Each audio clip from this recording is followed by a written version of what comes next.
Thomas Hobbes. Leviatán. Capítulo 26. De las leyes civiles. ¿Qué es ley civil? Entiendo por leyes civiles aquellas que los hombres están obligados a observar, porque son miembros no de este o aquel estado en particular, sino de un estado.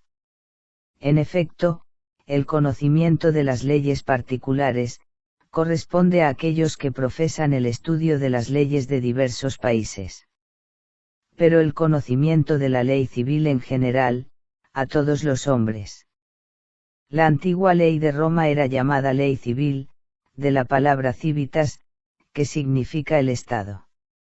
Y los países que habiendo estado sometidos al Imperio Romano, y gobernados por esta ley, conservan todavía una parte de ella, porque la estiman oportuna, llaman a esta parte ley civil, para distinguirla del resto de sus propias leyes civiles.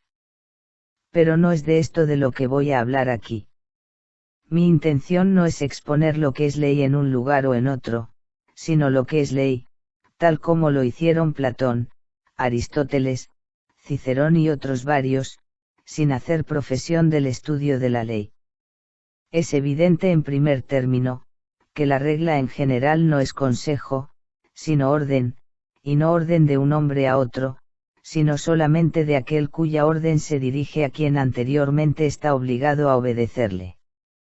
Y en cuanto a la ley civil, añade solamente al nombre de la persona que manda, que es la persona civitatis, la persona del Estado.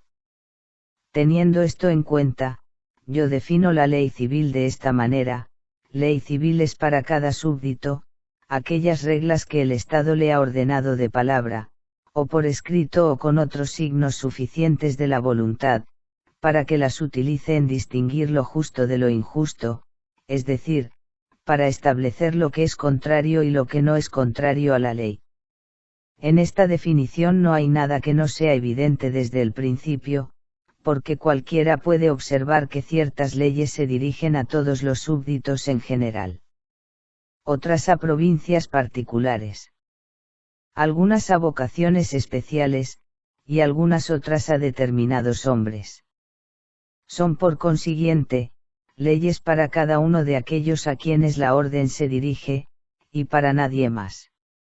Así también, se advierte que las leyes son normas sobre lo justo y lo injusto, no pudiendo ser reputado injusto lo que no sea contrario a ninguna ley. Del mismo modo, resulta que nadie puede hacer leyes sino el Estado, ya que nuestra subordinación es respecto del Estado solamente, y que las órdenes deben ser manifestadas por signos suficientes, ya que de otro modo, un hombre no puede saber cómo obedecerlas. Por consiguiente, cualquier cosa que por necesaria consecuencia sea deducida de esta definición, debe ser reconocida como verdadera. Y así deduzco de ella lo que sigue. Primero, el legislador en todos los estados, es sólo el soberano, ya sea un hombre como en la monarquía, o una asamblea de hombres como en una democracia o aristocracia. Porque legislador es el que hace la ley, y el Estado solo prescribe y ordena la observancia de aquellas reglas que llamamos leyes. Por tanto, el Estado es el legislador. Pero el Estado no es nadie, ni tiene capacidad de hacer una cosa, sino por su representante, es decir, por el soberano, y por tanto, el soberano es el único legislador. Por la misma razón, nadie puede derogar una ley establecida sino el soberano, ya que una ley no es derogada sino por otra ley que prohíbe ponerla en ejecución. Segundo, el soberano de un Estado, ya sea una asamblea o un hombre, no está sujeto a las leyes civiles, ya que teniendo poder para hacer y revocar las leyes, puede cuando le plazca, liberarse de esa ejecución, abrogando las leyes que le estorban, y haciendo otras nuevas. Por consiguiente, era libre desde antes. En efecto, es libre aquel que puede ser libre cuando quiera. Por otro lado, tampoco es posible para nadie estar obligado a sí mismo. Porque quien puede ligar, puede liberar, y por tanto, quien está ligado a sí mismo solamente, no está ligado. Tercero. Cuando un prolongado uso adquiere la autoridad de una ley, no es la duración del tiempo lo que le da autoridad, sino la voluntad del soberano, significada por su silencio, ya que el silencio es a veces, un argumento de aquiescencia. La costumbre no es ley en tanto que el soberano siga en silencio respecto de ella. Por consiguiente, si el soberano tuviera una cuestión de derecho fundada no en su voluntad presente, sino en las leyes anteriormente promulgadas, el tiempo transcurrido, no puede traer ningún perjuicio a su derecho, pero la cuestión debe ser juzgada por la equidad. En efecto, muchas acciones injustas e injustas sentencias, permanecen incontroladas durante mucho más tiempo del que cualquiera puede recordar. Nuestros juristas no tienen en cuenta otras leyes consuetudinarias, sino las que son razonables, y sostienen que las malas costumbres, deben ser abolidas. Pero el juicio de lo que es razonable y de lo que debe ser abolido corresponde a quien hace la ley, que es la Asamblea Soberana o el monarca. Cuarto. La ley de naturaleza y la ley civil se contienen una a otra, y son de igual extensión.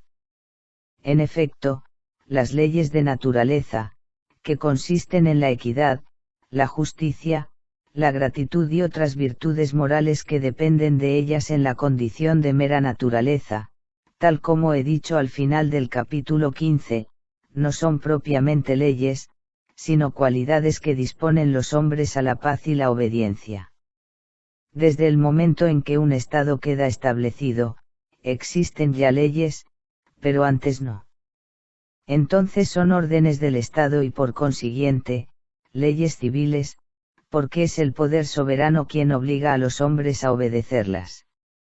En las disputas entre particulares, para establecer lo que es equidad, lo que es justicia, y lo que es virtud moral, y darles carácter obligatorio, hay necesidad de ordenanzas del poder soberano, y de castigos que serán impuestos a quienes las quebranten. Esas ordenanzas son por consiguiente, parte de la ley civil. Por tal razón, la ley de naturaleza es una parte de la ley civil en todos los estados del mundo. Recíprocamente también, la ley civil es una parte de los dictados de la naturaleza, ya que la justicia, es decir, el cumplimiento del pacto y el dar a cada uno lo suyo, es un dictado de la ley de naturaleza. Ahora bien, cada súbdito en un estado, ha estipulado su obediencia a la ley civil, ya sea uno con otro, como cuando se reúnen para constituir una representación común, o con el representante mismo, uno por uno, cuando son juzgados por la fuerza, prometen obediencia para conservar la vida. Por tanto, la obediencia a la ley civil es parte también, de la ley de naturaleza. Ley civil y ley natural no son especies diferentes, sino partes distintas de la ley. De ellas, una parte es escrita, y se llama civil, la otra no escrita, y se denomina natural. Ahora bien, el derecho de naturaleza, es decir, la libertad natural del hombre, puede ser limitada y restringida por la ley civil. Más aún, la finalidad de hacer leyes no es otra sino esa restricción, sin la cual, no puede existir ley alguna. La ley no fue traída al mundo sino para limitar la libertad natural de los hombres individuales, de tal modo, que no pudieran dañarse sino asistirse uno a otro y mantenerse unidos contra el enemigo común. Quinto. Las leyes provinciales no son hechas por la costumbre, sino por el poder soberano. Si el soberano de un estado sojuzga a un pueblo que ha vivido bajo el imperio de otras leyes escritas, y posteriormente lo gobierna por las mismas leyes con que antes se gobernaba, estas leyes son leyes civiles del vencedor, y no del estado sometido. En efecto, el legislador no es aquel por cuya autoridad se hicieron inicialmente las leyes, sino aquel otro por cuya autoridad, continúan siendo leyes ahora. Por consiguiente, donde existen diversas provincias, dentro del dominio de un Estado, y en estas provincias diferentes leyes, que comúnmente se llaman costumbres de cada provincia singular, no hemos de entender que estas costumbres tienen su fuerza solamente por el tiempo transcurrido, sino porque eran con anterioridad, leyes escritas, o dadas a conocer de otro modo por las constituciones y estatutos de sus soberanos. Ahora bien, para que en todas las provincias de un dominio, una ley no escrita sea generalmente observada, sin que aparezca iniquidad alguna en la observancia de la misma, esta ley no puede ser sino una ley de naturaleza, que obliga por igual, a la humanidad entera. Sexto. Opiniones ligeras de los juristas sobre la forma de hacer las leyes. Advirtiendo que todas las leyes, estén o no escritas, reciben su autoridad y vigor de la voluntad del Estado, es decir, de la voluntad del representante que en una monarquía es el monarca, y en otros estados, la Asamblea Soberana, cualquiera se sorprenderá al ver de dónde proceden opiniones tales como las halladas en los libros de los juristas eminentes en distintos estados, y en las que directamente, o por consecuencia, hacen depender el poder legislativo de hombres particulares, o jueces subalternos. Tal ocurre, por ejemplo, con la creencia de que la ley común no tiene otro control sino el del Parlamento. Ello es verdad solamente cuando el Parlamento tiene el poder soberano, y no puede ser reunido ni disuelto, sino por su propio arbitrio. En efecto, si existe algún derecho en alguien para disolverlo, entonces, existe también un derecho a controlarlo, y por consiguiente, a controlar su control. Y por el contrario, si semejante derecho no existe, quien controla las leyes no es el Parlamentum, sino el Rex in Parlamento. Y cuando es soberano un Parlamento, por numerosos y sabios que sean los hombres que reúna, con cualquier motivo, de los países sujetos a él, nadie creerá que semejante asamblea haya adquirido por tal causa, el poder legislativo. Además, se dice: los dos brazos de un Estado son la fuerza y la justicia. El primero de los cuales, reside en el rey. Mientras el otro, está depositado en manos del Parlamento. Como si un Estado pudiera subsistir. Cuando la fuerza esté en manos de alguno a quien la justicia, no tenga autoridad para mandar y gobernar. Séptimo. Sir Edward Coke, acerca de Littleton, libro, segundo, C6, folio 97b. Convienen nuestros juristas en que esa ley nunca puede ser contra la razón. Afirman también, que la ley no es la letra, es decir, la construcción legal, sino lo que está de acuerdo con la intención del legislador. Todo esto es cierto, pero la duda estriba en qué razón habrá de ser la que sea admitida como ley. No puede tratarse de una razón privada, porque entonces, existiría entre las leyes tanta contradicción, como entre las escuelas. Ni tampoco como pretende Sir Edward Coke, en una perfección artificial de la razón, adquirida mediante largo estudio, observación y experiencia, como era su caso. En efecto, es posible que un prolongado estudio aumente y confirme las sentencias erróneas. Pero cuando los hombres construyen sobre falsos cimientos, cuanto más edifican, mayor es la ruina. Y además, las razones y resoluciones de aquellos que estudian y observan con igual empleo de tiempo y diligencia, son y deben permanecer discordantes. Por consiguiente, no es esta jurisprudencia o sabiduría de los jueces subordinados, sino la razón del Estado, nuestro hombre artificial, y sus mandamientos, lo que constituye la ley. Y siendo el Estado, en su representación, una sola persona, no puede fácilmente surgir ninguna contradicción en las leyes. Y cuando se produce, la misma razón es capaz, por interpretación o alteración, de eliminarla. En todas las cortes de justicia, es el soberano que personifica el Estado quien juzga. Los jueces subordinados deben tener en cuenta la razón que motivó a su soberano a instituir aquella ley, a la cual tiene que conformar su sentencia. Solo entonces es la sentencia de su soberano. De otro modo es la suya propia, y una sentencia injusta, en efecto. Octavo. La ley establecida, si no se da a conocer, no es ley. Del hecho de que la ley es una orden, y una orden consiste en la declaración o manifestación de la voluntad de quien manda, por medio de la palabra, de la escritura o de algún otro argumento suficiente de la misma, podemos inferir que la orden dictada por un Estado es ley solamente, para quienes tienen medios de conocer la existencia de ella. Sobre los imbéciles natos, los niños o los locos, no hay ley, como no la hay sobre las bestias. Ni son capaces del título de justo e injusto, porque nunca tuvieron poder para realizar un pacto o para comprender las consecuencias del mismo, y por consiguiente, nunca asumieron la misión de autorizar las acciones de cualquier soberano, como deben hacer quienes se convierten, a sí mismos, en un Estado.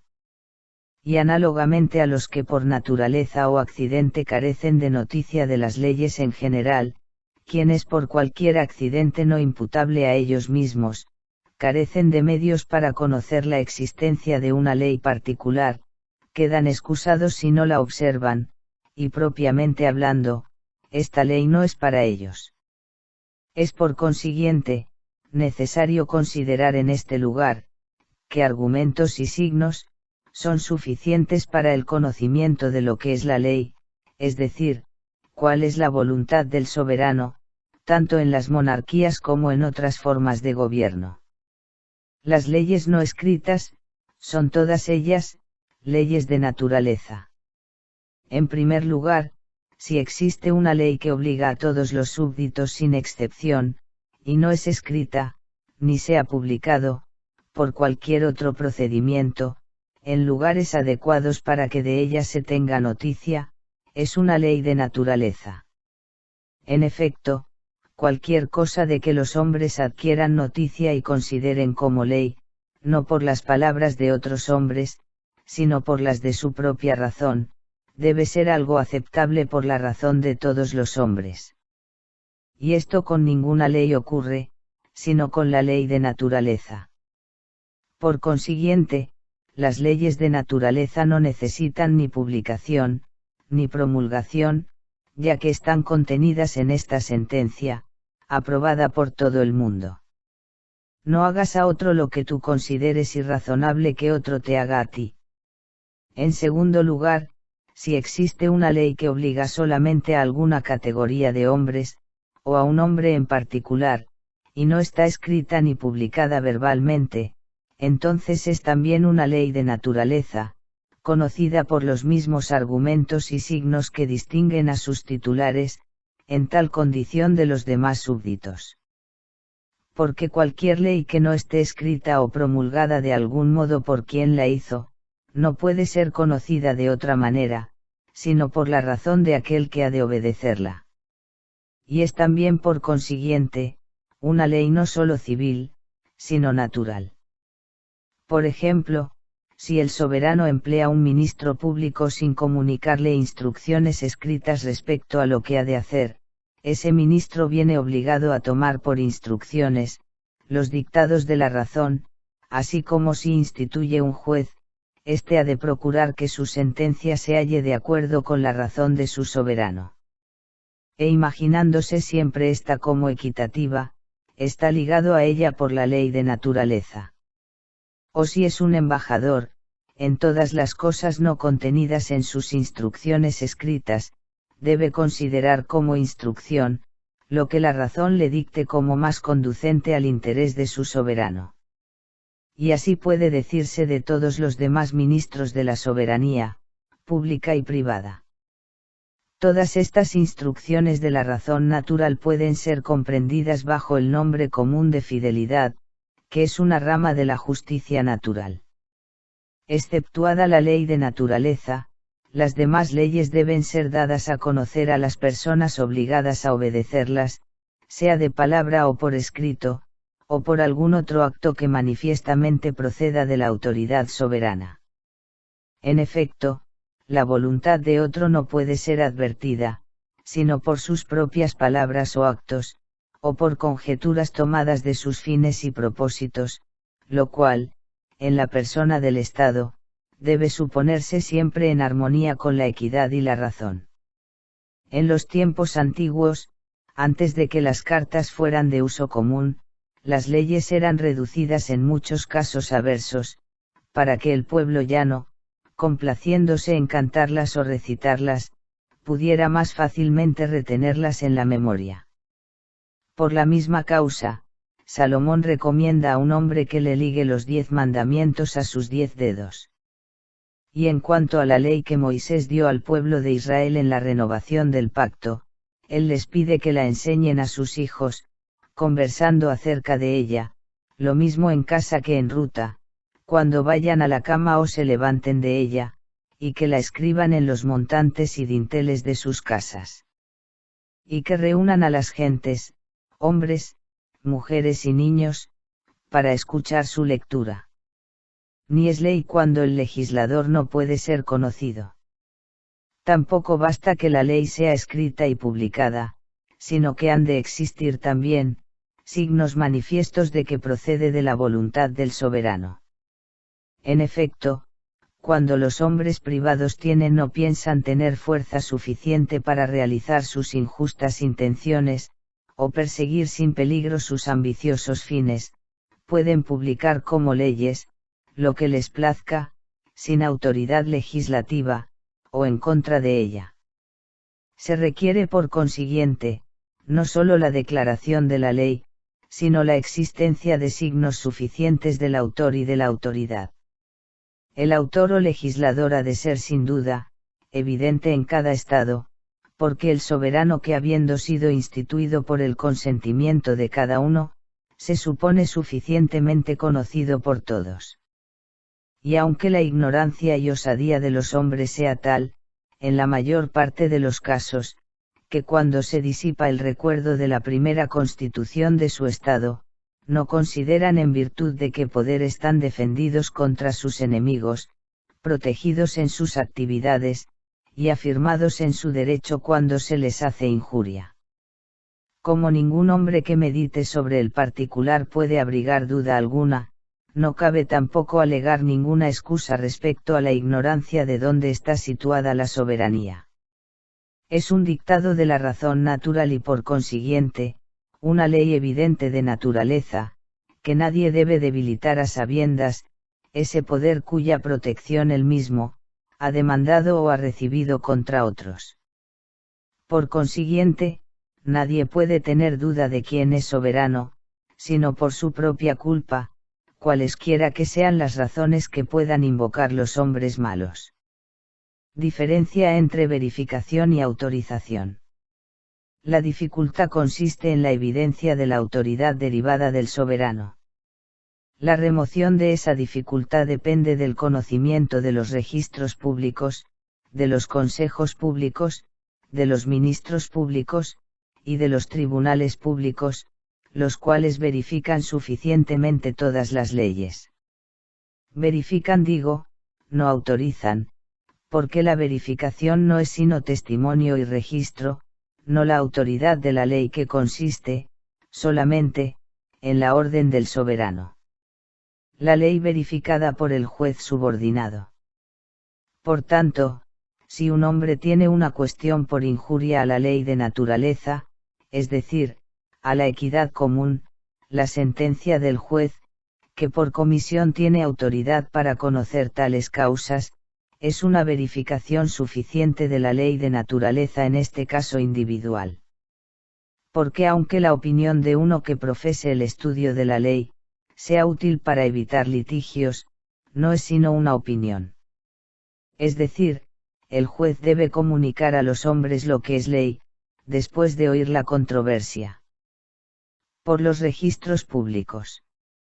Pero cuando la cuestión es de injuria o delito contra la ley escrita, cada hombre, recurriendo por sí mismo o por otros a los registros, puede, si quiere, estar suficientemente informado antes de realizar tal injuria o delito, y establecer si es injuria o no.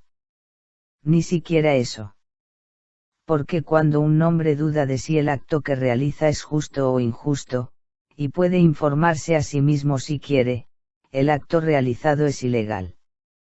Del mismo modo, quien se supone a sí mismo injuriado, en un caso establecido por la ley escrita, que él puede examinar por sí mismo o por otros, si se querella antes de consultar la ley, lo hace injustamente, y más bien procede a vejar otros hombres que a demandar su propio derecho. Por documentos patentes y sellos públicos. Si la cuestión promovida es la de obediencia en un funcionario público, oír, leer la comisión para el cargo que le ha sido confiado, o tener medios de informarse de ello, cuando uno lo desee, es una verificación suficiente de su autoridad. En efecto, cada hombre está obligado a hacer todo cuanto pueda para informarse por sí mismo de todas las leyes escritas que pueden afectar a sus acciones futuras. Conocido el legislador, y suficientemente publicadas las leyes, sea por escrito o por la luz de la naturaleza, todavía necesitan otra circunstancia muy material para que sean obligatorias. La interpretación de la ley depende del poder soberano. Ciertamente, no es en la letra, sino en la significación, es decir, en la interpretación auténtica de la ley que estriba en el sentido del legislador, donde radica la naturaleza de la ley. Por tanto, la interpretación de todas las leyes, depende de la autoridad soberana, y los intérpretes no pueden ser sino aquellos que designe el soberano, solo al cual deben los súbditos obediencia. De otro modo, la sagacidad de un intérprete puede hacer que la ley tenga un sentido contrario al del soberano. Entonces el intérprete se convierte en legislador.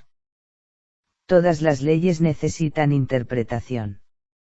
Todas las leyes escritas y no escritas, tienen necesidad de interpretación.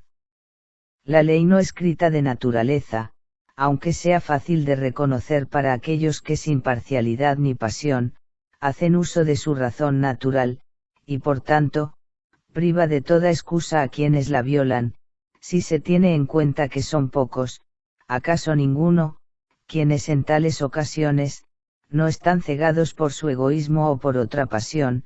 La ley de naturaleza se convierte en la más oscura de todas las leyes, y es por consiguiente, la más necesitada de intérpretes capaces. Las leyes escritas, cuando son breves, fácilmente son mal interpretadas, por los diversos significados de una o dos palabras. Si son largas, resultan más oscuras por las significaciones diversas de varias palabras. En este sentido, ninguna ley escrita promulgada en pocas o muchas palabras, puede ser bien comprendida sin una perfecta inteligencia de las causas finales, para las cuales se hizo la ley. Y el conocimiento de estas causas finales reside en el legislador.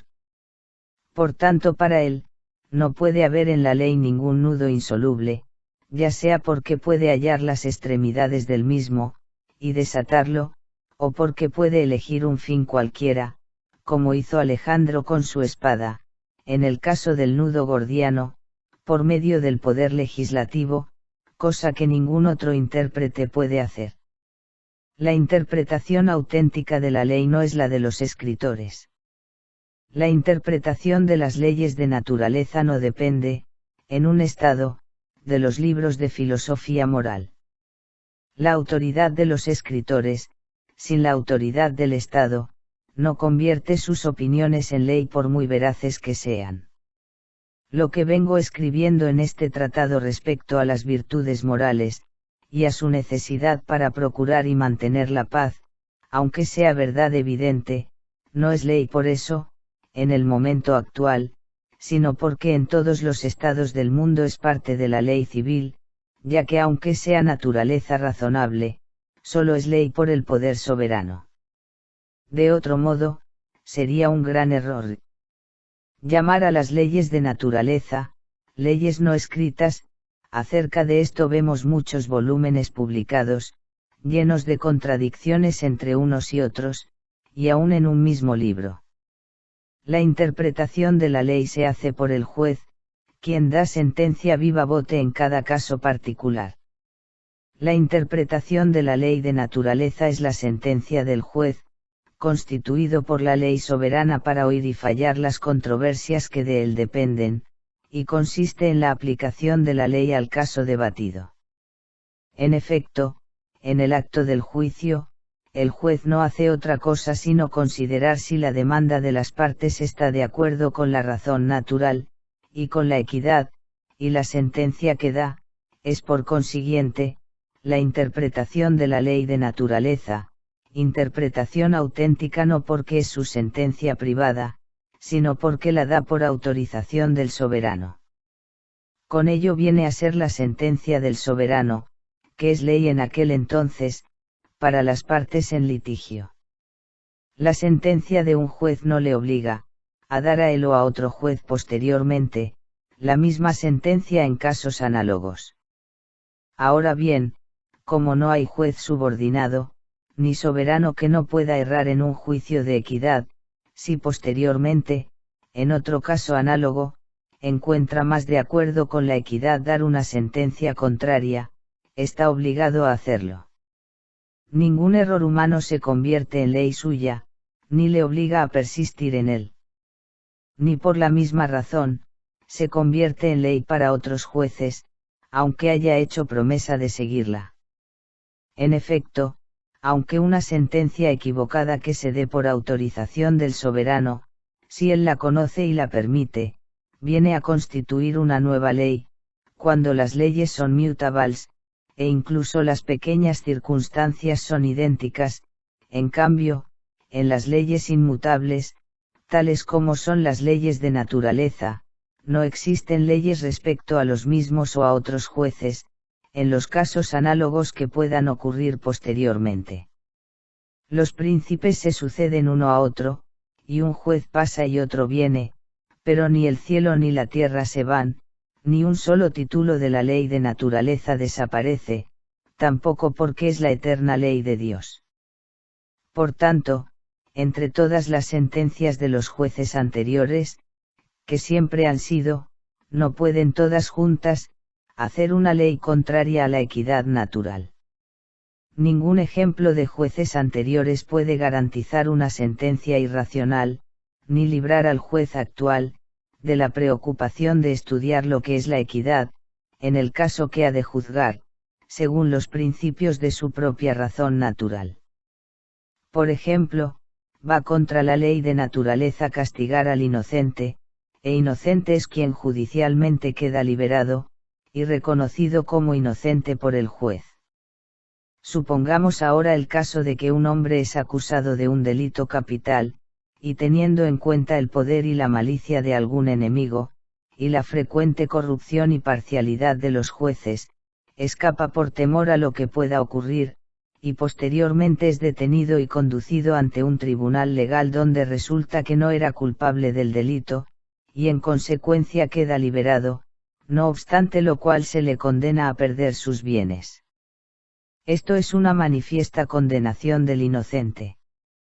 Afirmo por consiguiente, que no hay lugar en el mundo, donde esto pueda constituir la interpretación de una ley de naturaleza, o ser convertido en ley por las sentencias de los jueces anteriores que hicieron lo mismo.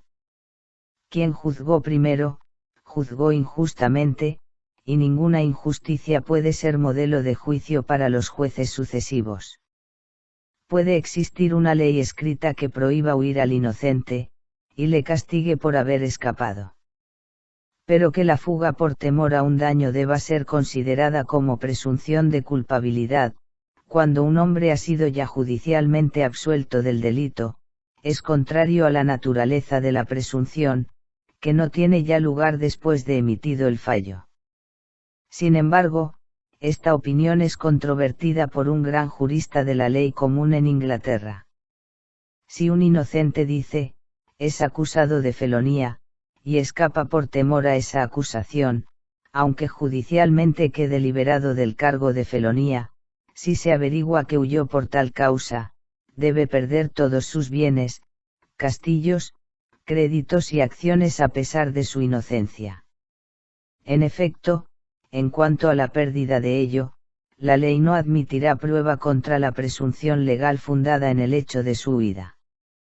Así veis que un inocente judicialmente liberado, a pesar de su inocencia, cuando ninguna ley escrita le prohibía huir, después de su liberación resulta condenado, por una presunción legal, a perder todos los bienes que posee. Si la ley funda sobre su huida una presunción del hecho, que era sustancial, la sentencia debió haber sido sustancial también, si la presunción no era hecho porque había de perder sus bienes. Por tanto, esto no es ley de Inglaterra, ni es una condena fundada sobre una presunción de ley, sino sobre la presunción de los jueces. Es también, contrario a la ley afirmar que ninguna prueba debe ser admitida contra una presunción de ley. En efecto, todos los jueces soberanos y subordinados, cuando rehúsan escuchar pruebas, rehúsan hacer justicia, aunque la sentencia sea justa. Los jueces que condenan sin atender las pruebas ofrecidas, son jueces injustos, y su presunción no es sino prejuicio, cosa que ningún hombre debe llevar consigo a la sede de la justicia, cualesquiera que sean los juicios precedentes, o ejemplos que pretenda seguir. Existen otras cosas de esta naturaleza en las que los juicios de los hombres han sido pervertidos por confiar en los precedentes. Pero esto bastará para mostrar que aunque la sentencia del juez sea una ley para la parte que litiga, no lo es para cualquier juez que le suceda en el ejercicio de ese cargo. De la misma manera, cuando se trata del significado de las leyes escritas, no es intérprete de ellas, quien se limita a escribir un comentario sobre las mismas. En efecto, los comentarios están más sujetos a objeción que el texto mismo y por tanto, necesitan otros comentarios, con lo cual no tendrían fin tales interpretaciones. Por esta causa, a menos que exista un intérprete autorizado por el soberano, del cual no pueden apartarse los jueces subordinados, el intérprete no puede ser otro que el juez ordinario. Del mismo modo que ocurre en los casos de la ley no escrita, y sus sentencias deben ser reconocidas por quien pleitea como leyes en este caso particular. Ahora bien, no obligan a otros jueces a dar juicios análogos en casos semejantes, porque un juez puede errar en la interpretación de la ley escrita, pero ningún error de un juez subordinado puede cambiar la ley que constituye una sentencia general del soberano. Diferencia entre la letra y la sentencia de la ley. En las leyes escritas, los hombres suelen establecer una diferencia entre la letra y la sentencia de la ley. Cuando por letra se entiende cualquier cosa que pueda ser inferida de las meras palabras, esa distinción es correcta, porque los significados de la mayoría de las palabras son ambiguos, bien por sí mismos, o por el uso metafórico que de ellos se hace, y el argumento puede ser exhibido en diversos sentidos. En cambio, solo hay un sentido de la ley. Ahora bien, si por letra se entiende el sentido literal, entonces la letra y la sentencia o intención de la ley, son una misma cosa, porque el sentido literal es aquel que el legislador se proponía significar por la letra de la ley. En efecto, se supone siempre que la intención del legislador es la equidad, pues sería una gran contumelia para el juez pensar otra cosa del soberano. Por consiguiente, si el texto de la ley no autoriza plenamente una sentencia razonable, debe suplirle con la ley de naturaleza, o si el caso es difícil, suspender el juicio hasta que haya recibido una autorización más amplia. Por ejemplo, una ley escrita ordena que quien sea arrojado de su casa por la fuerza sea restituido en ella. Pero supongamos que un hombre por negligencia, deja su casa vacía, y al regresar es arrojado por la fuerza, caso para el cual, no existe una ley concreta. Es evidente que este caso está contenido en la misma ley, pues de otro modo, no habría remedio en absoluto, cosa que puede suponerse contraria a la voluntad del legislador. A su vez, el texto de la ley ordena juzgar de acuerdo con la evidencia. Un hombre es acusado falsamente de un hecho que el juez mismo vio realizar a otro, distinto del acusado. En este caso, ni puede seguirse el texto de la ley para condenar al inocente, ni el juez debe sentenciar contra la evidencia del testimonio, porque la letra de la ley es lo contrario, solicitará del soberano la designación de otro juez, y el primero será testigo. De este modo el inconveniente que resulta de las meras palabras de una ley escrita, puede llevar al juez a la intención de la ley, haciendo que ésta se interprete, así de la mejor manera.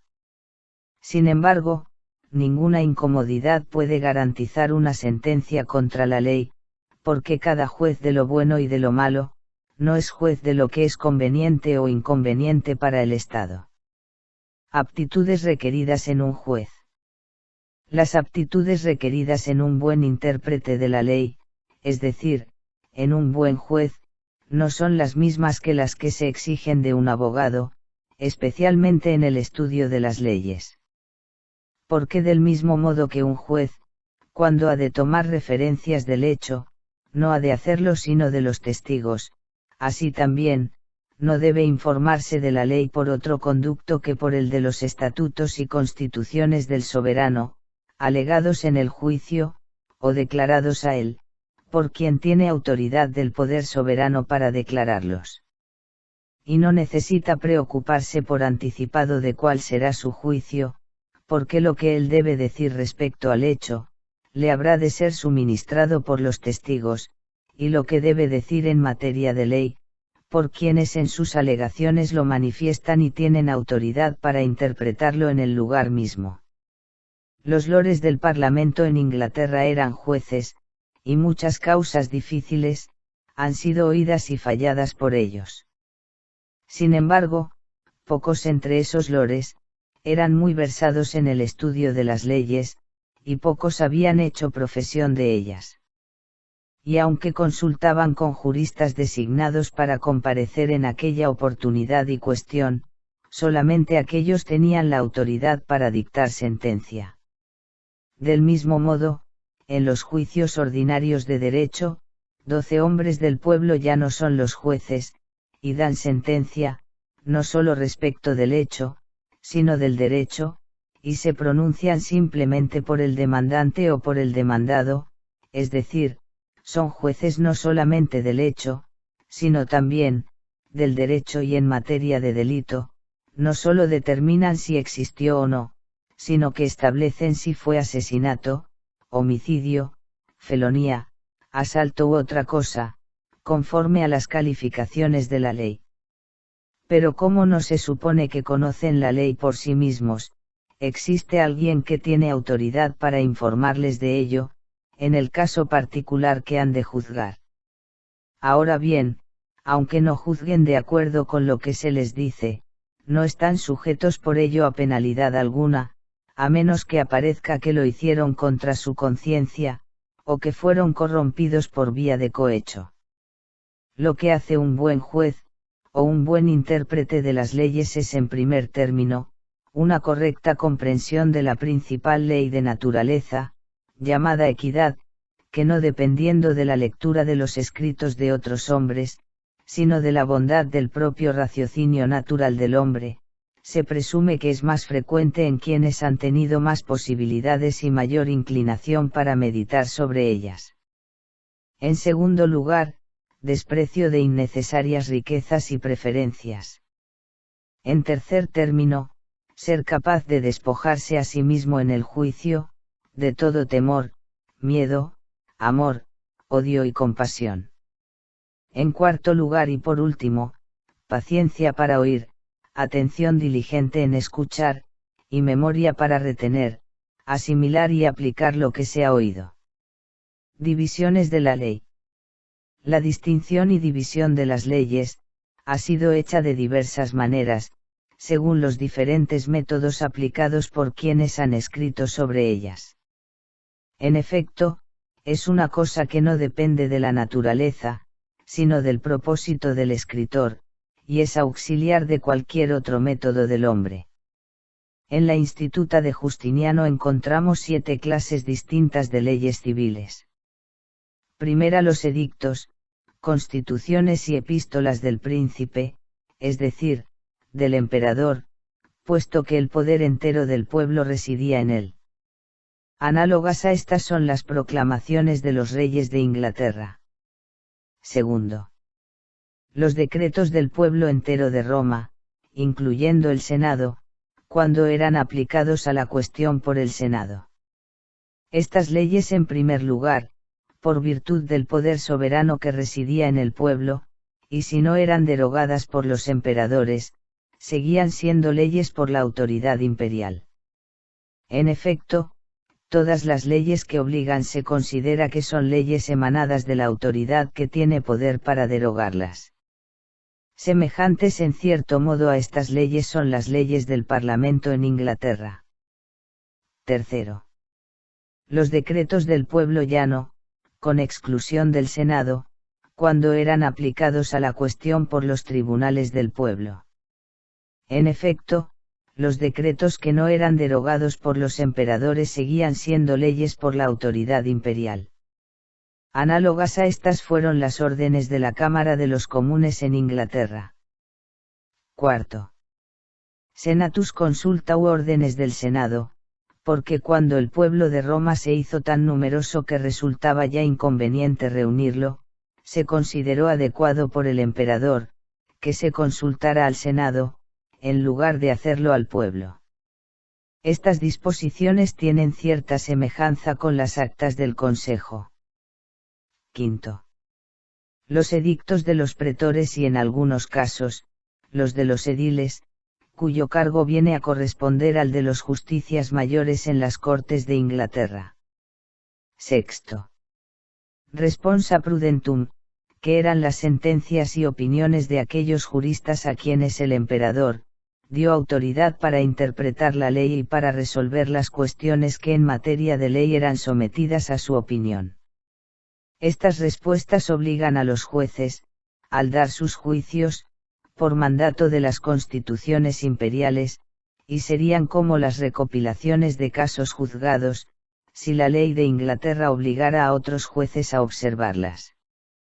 En efecto, los jueces de la ley común de Inglaterra no son propiamente jueces, sino jurisconsultos, a quienes los jueces, es decir, los lores o 12 hombres del pueblo llano, deben pedir opinión en materia de ley. Séptimo, finalmente las costumbres no escritas, que en su propia naturaleza son una imitación de la ley, por el consentimiento tácito del emperador, en caso de que no sean contrarias a la ley de naturaleza, son verdaderas leyes. Otra división de las leyes es en naturales y positivas. Son leyes naturales las que han sido leyes por toda la eternidad, y no solamente se llaman leyes naturales, sino también leyes morales, porque descansan en las virtudes morales, como la justicia, la equidad y todos los hábitos del intelecto que conducen a la paz y a la caridad. A ellos me he referido ya en los capítulos 14 y 15. Positivas son aquellas que no han existido desde la eternidad, sino que han sido instituidas como leyes por la voluntad de quienes tuvieron poder soberano sobre otros, y o bien son formuladas, escritas o dadas a conocer a los hombres por algún otro argumento de la voluntad de su legislador. Otra división de la ley. A su vez, entre las leyes positivas unas son humanas, otras divinas, y entre las leyes humanas positivas, unas son distributivas, otras penales. Son distributivas las que determinan los derechos de los súbditos, declarando a cada hombre en virtud de que adquiere y mantiene su propiedad sobre las tierras o bienes, y su derecho o libertad de acción. Estas leyes se dirigen a todos los súbditos. Son penales las que declaran qué penalidad debe infligirse a quienes han violado la ley, y se dirigen a los ministros y funcionarios establecidos para ejecutarlas. En efecto, aunque cada súbdito debe estar informado de los castigos que por anticipado se instituyeron para esas transgresiones, la orden no se dirige al delincuente, del cual ha de suponerse que no se castigará conscientemente a sí mismo, sino a los ministros públicos instituidos para que las penas sean ejecutadas. Estas leyes penales se encuentran escritas en la mayor parte de los casos con las leyes distributivas, y a veces, se denominan sentencias. En efecto, todas las leyes son juicios generales o sentencias del legislador, como cada sentencia particular es a su vez, una ley para aquel cuyo caso es juzgado.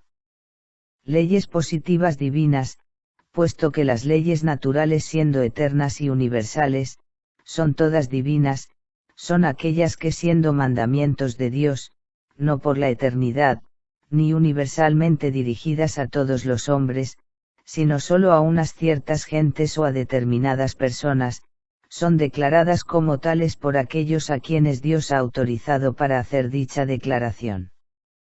Ahora bien, ¿cómo puede ser conocida esta autoridad otorgada al hombre para declarar que dichas leyes positivas son leyes de Dios?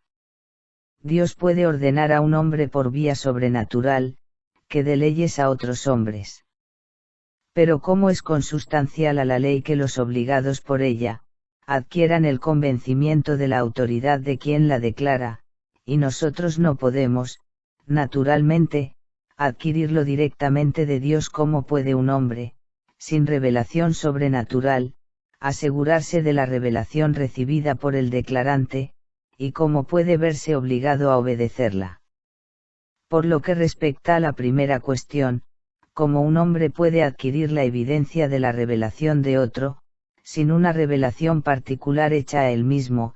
Es evidentemente imposible, porque si un hombre puede ser inducido a creer tal revelación por los milagros que ve hacer a quien pretende poseerla, o por la extraordinaria santidad de su vida, o por la extraordinaria sabiduría y felicidad de sus acciones, todo lo cual son signos extraordinarios del favor divino, sin embargo todo ello, no es testimonio cierto de una revelación especial.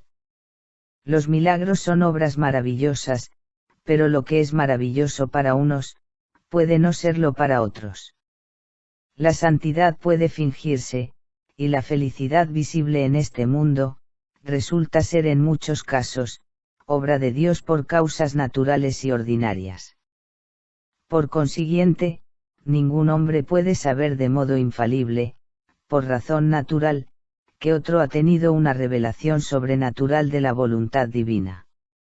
Solo puede haber una creencia, y según que los signos de ésta aparezcan mayores o menores, la creencia es unas veces más firme y otras más débil. En cuanto a la segunda cuestión de cómo puede ser obligado a obedecerla, no es tan ardua. En efecto, si la ley declara no ser contra la ley de naturaleza, que es indudablemente, ley divina, y el interesado se propone obedecerla, queda obligado por su propio acto. Obligado, digo, a obedecerla, no obligado a creer en ella, ya que las creencias y meditaciones de los hombres, no están sujetas a los mandatos, sino sólo a la operación de Dios, de modo ordinario o extraordinario. La fe en la ley sobrenatural no es una realización, sino sólo, un asentimiento a la misma, y no una obligación que ofrecemos a Dios, sino un don que Dios otorga libremente a quien le agrada, como por otra parte, la incredulidad no es un quebrantamiento de algunas de sus leyes, sino un repudio de todas ellas, excepto las leyes naturales. Cuanto vengo afirmando puede esclarecerse más todavía mediante ejemplos y testimonios concernientes a este punto, y extraídos de la Sagrada Escritura. El pacto que Dios hizo con Abraham por modo sobrenatural, era así: este será mi pacto, que guardaréis entre mí y vosotros, y tu simiente después de ti. La descendencia de Abraham no tuvo esta revelación, ni siquiera existía entonces.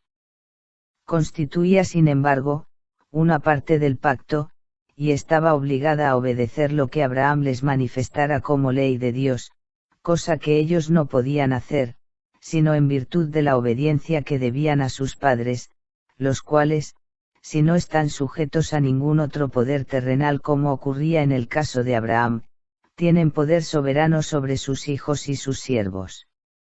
A su vez, cuando Dios dijo a Abraham: en ti deben quedar bendecidas todas las naciones de la tierra, porque yo sé que tú ordenarás a tus hijos y a tu hogar, después de ti, que tomen la vía del Señor, y observen la rectitud y el juicio, es manifiesto que la obediencia de su familia, que no había tenido revelación, dependía de la obligación primitiva de obedecer a su soberano.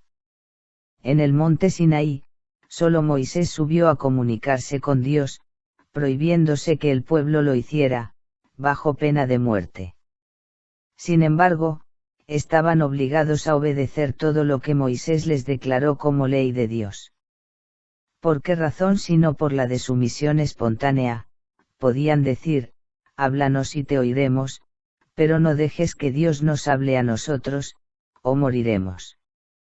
En estos dos pasajes aparece suficientemente claro, que en un estado un súbdito que no tiene una revelación cierta y segura, particularmente dirigida a sí mismo, de la voluntad de Dios, ha de obedecer como tal, el mandato del Estado.